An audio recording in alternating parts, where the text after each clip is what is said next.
Күн сайын бір қасық бал жесеңіз, ағзаңызда не болады? Көпшілігіміз балды тек шайға қосып ішетін тәтті тағам ретінде қабылдаймыз. Ал шын мәнінде табиғи балдың құрамында ағзаға қажетті әртүрлі биологиялық белсенді заттар бар. Егер сіз де денсаулыққа пайдалы тағамдар, дұрыс тамақтану және 60 жастан кейін ағзаға күтім жасау туралы көбірек білгіңіз келсе, арнамызға қазірден бастап тіркеліп қойыңыз. Ал видеоны соңына дейін көріңіз, өйткені бүгін күн сайын бір қасық бал жеудің ағзаға қандай пайдасы болуы мүмкін екенін және балды кімдерге абайлап қолдану керектігін айтатын боламыз. Ең бірінші, балдың құрамында не бар? Бал аралар гүлдердің шырын өңдеу арқылы жасайтын табиғи өнім. Оның құрамының басым бөлігін табиғи қанттар, фруктоза мен глюкоза құрайды. Сонымен қатар, балда аз мөлшерде амин қышқылдары мен ферменттер, органикалық қышқылдар және антиоксиданттық қасиеттері бар қосылыстар кездеседі. Әрине, балды дәрі деп қабылдауға болмайды. Бір қасық бал барлық ауруды емдеп жібереді деген түсінік дұрыс емес. Бірақ оның мөлшермен дұрыс тамақтанудың бір бөлігі ретінде пайдалану кей адамдар үшін пайдалы болады. Ең маңыздысы ол мөлшері.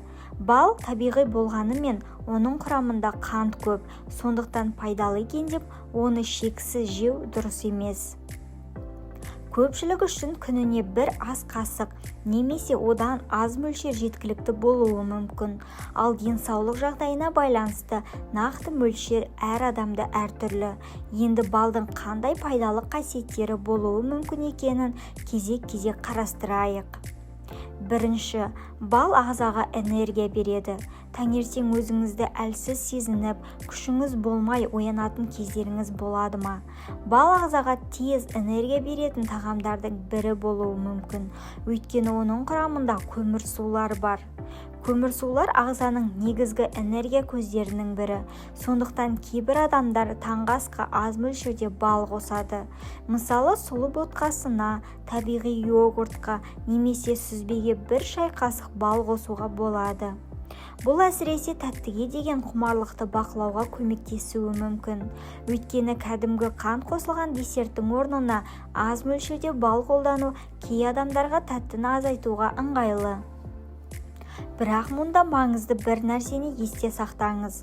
Балда қанттың көзі. Сондықтан күніне бірнеше қасық бал жеп, оның үстіне тәтті шай, кәмпит, торт және печенье жеу пайдалы әдетке жатпайды. Егер балды қолдансаңыз, оны жалпы күнделікті тәтті тағамдардың орнына немесе солардың мөлшерін азайта отырып пайдаланған дұрыс. Екінші, тамақ ауырғанда тамақты жұмсартуға көмектеседі. Балдың ең танымал қасиеттерінің бірі тамақтағы жайсыздық кезінде қолданылуы. Жылы сусынға аз мөлшерде бал қосу тамақты жұмсартып, жөтел кезінде жайлылық сезімін беруі мүмкін. Әсіресе суық тиген кезде адамдар ыстық шайға бал қосып ішеді. Бірақ бір маңызды ереже бар. Балды қайнап тұрған ыстық суға салудың қажеті жоқ. Өте ыстық температура балдың дәмі мен кейбір табиғи қасиеттеріне әсер етеді. Сондықтан сусын сәл жылыған кезде ғана бал қосқан дұрыс. Мысалы, жылы суға немесе жылы шайға бір шай қасық бал қосып ішуге болады. Бірақ жөтел немесе тамақ ауруы ұзақ уақытқа созылса, дене қызуыңыз көтерілсе немесе тыныс алуыңыз қиындаса, тек балға сеніп отыруға болмайды. Міндетті түрде дәрігерге қаралыңыз. Бал жайлылық беретін тағам. Ол медициналық емнің орнын толық баспайды. Үшінші, балдың құрамында антиоксиданттар болуы мүмкін. Біздің ағзамыз күн сайын әртүрлі сыртқы және ішкі факторлардың әсеріне ұшырайды. Дұрыс тамақтанбау, ұйқының аздығы, темекі, алкоголь, қоршаған ортаның әсері және тұрақты күйзеліс ағзаға қосымша салмақ түсіреді. Балдың кейбір түрлерінде антиоксиданттың қасиеттері бар табиғи қосылыстар кездеседі. Антиоксиданттар ағзадағы тотығу процестеріне қарсы қорғаныс жүйесіне қатысады. Әсіресе қою түсті балдардың құрамында мұндай қосылыстар көбірек болуы мүмкін.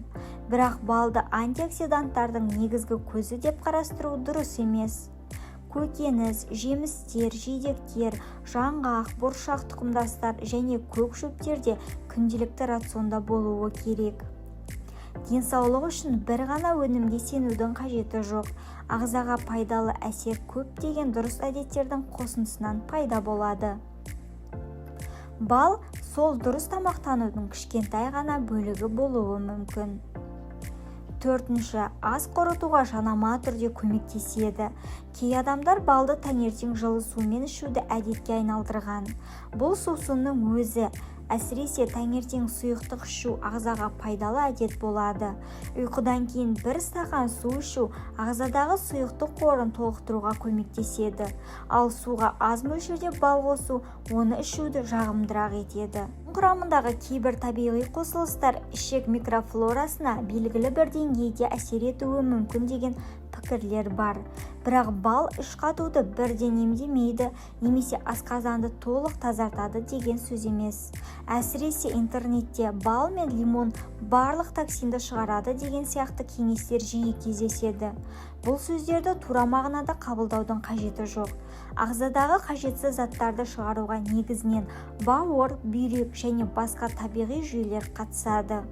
Сондықтан ас қорытуды жақсартудың негізгі жолдары әлдеқайда қарапайым. Көбірек су ішу, көкөніс пен талшықты тағамдарды жеткілікті тұтыну, күнделікті қозғалыс, ұйқыны реттеу. Бал осы дұрыс әдеттердің ішіндегі қосымша тағам болуы мүмкін. Бесінші, бал тәттіге деген құмарлықты азайтуға көмектеседі. Кейбір адамдар күн сайын міндетті түрде тәтті жегісі келеді. Шайсыз кәмпит ішпейді. Түскі астан кейін торт немесе шоколад іздейді. Кешке тағы да тәтті тағам жегісі келеді. Мұндай кезде барлық тәттіден бірден бас тарту кей адамға қиын болады. Алтыншы, бал кей адамдарда ұйықтар алдында жайлылық сезімін береді.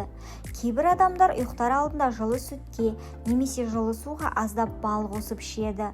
Бұл ежелден келе жатқан әдеттердің бірі.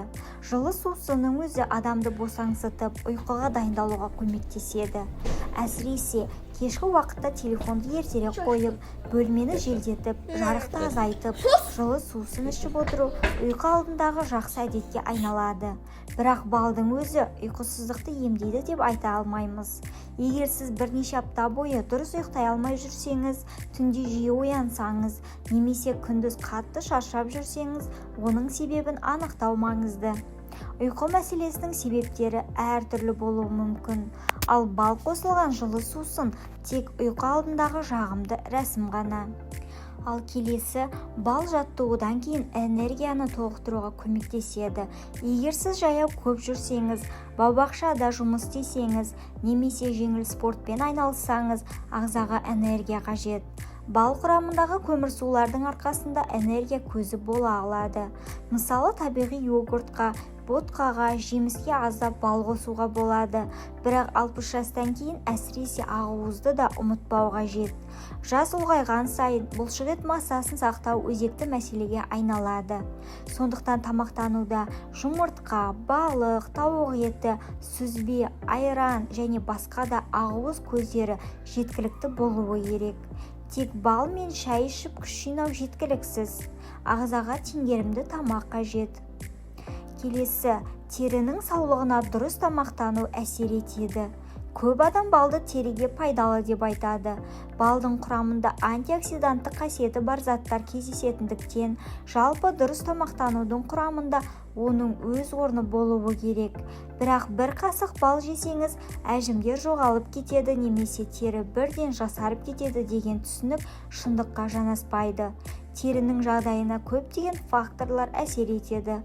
Су ішу, ұйқы, күн сәулесінен қорғану, темекі шекпеу, теңгерімді тамақтану, ақуызбен пайдалы майларды жеткілікті тұтыну, теріні дұрыс күту. Сондықтан балды ғажайып косметикалық дәрі емес, пайдалы рационның кішкентай бөлігі ретінде қарастырған дұрыс. Келесі, балды таңертең қалай жеуге болады? Егер сіз балды күнделікті рационға қосқыңыз келсе, бірнеше қарапайым нұсқа бар. Бірінші нұсқа, таңғы асқа сұлу ботқасына 1 шай қасық бал қосыңыз. Үстіне банан, алма немесе жидектерді қосуға да болады. Екінші нұсқа табиғи йогуртпен жеу. Қантсыз йогуртқа жеміс пен аз мөлшерде бал қосыңыз. Үшінші нұсқа жылы сусынмен, бірақ су немесе шай қайнап тұрмауы керек. Төртінші нұсқа дәнді нанмен. Бір тілім нанға сүзбе жағып, үстіне өте аз мөлшерде бал қосуға да болады. Бесінші нұсқа жаңғақпен жеу. Бірақ жаңғақ та бал да калориясы жоғары тағам екенін ұмытпаңыз. Сондықтан мөлшерін бақылау қажет. Ең дұрысы балды бөлек көп мөлшерде жемей, толыққанды тағамның құрамында қолдану. Ал енді қандай балды таңдаған дұрыс? Дүкенге барғанда балдың түрі өте көп екенін көреміз. Оның ішінде гүл балы, қарақұмық балы, жөке балы, аралас гүл балы. Әр балдың дәмі, түсі, иісі әртүрлі болуы мүмкін. Балдың табиғи екенін тек түсіне қарап анықтау қиын.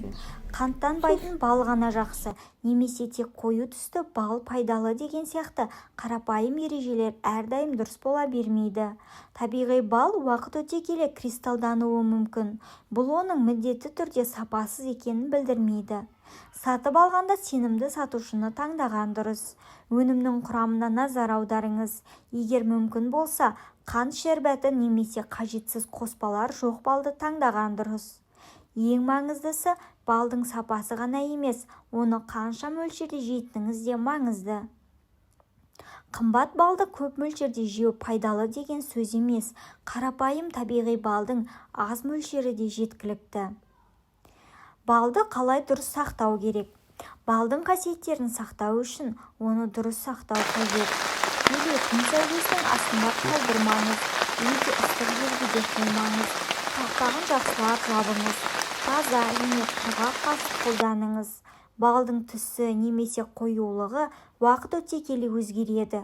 Кейбір балдар кристалданады. Бұл көп жағдайда қалыпты табиғи процесс болуы мүмкін.